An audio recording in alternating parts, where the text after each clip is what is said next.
xibaar yu wér te wóor ca tàng ba abonnez-vous pour ngeen di mën di jot suñuy vidéo. daleen ak jàmm seen chaîne bi di Buzz 221 HD premier ministre bii di Ousmane Sonko ngir daal di déjouer jeu bi nga xam ne moom la fi kii di Mame Mbaye Niang ak waa régime président Macky Sall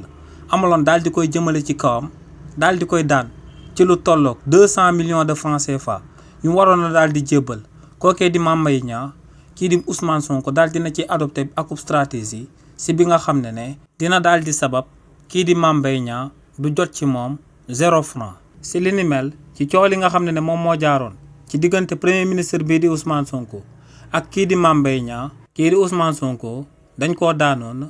juróom benn weeru kaso yu mu dul daal di tëdd waaye tamit dañ koo alamaanoon ci lu tolloog 200 millions de francs CFA yu mu waroon na daal di jébbal kii di Mame Mbaye Niang si li ni mel nag ginnaaw bu avocat Ousmane Sonko yi dugalee akub rabat d'arrêt te waa Cour suprême daal di koy dàq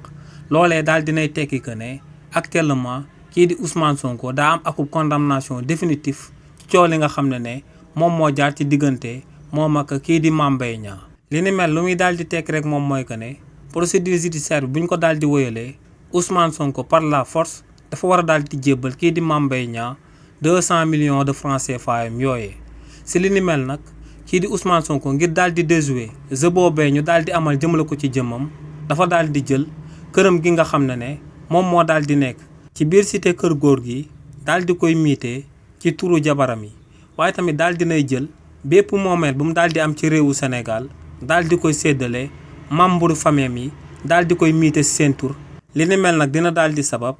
réewu Sénégal bu ñëwee di laaj kookee di Ousmane Sonko ay moomeelam ngir mu daal di fay par la force kii di Mame Mbaye Niang jëmale ko ci condamnation définitive mu daal di jaar seen diggante duñ daal di fekk benn moomeel boo xam ne kii di Ousmane Sonko yore na ko actuellement ba tey ci cooloolee lu mot a daal di jàpp rek moom mooy que ne procédure ngir daal di ibbiwaat procès boobee daal dinañ koy enclenché waaye nag ba tey daal dinay des dernière étape bi nga xam ne waa Cour suprême ñoom ñoo war a daal di jël ndogal daal di wax ndax waaw wala déet dinañ ibbiwaat dossier bi nga xam ne moom moo jaar ci diggante Ousmane Sonko ak Mame Mbaye Niang. xibaar yu wér te wóor ca tàng ba abonnez-vous pour ngeen di mën di jot suñuy vidéo.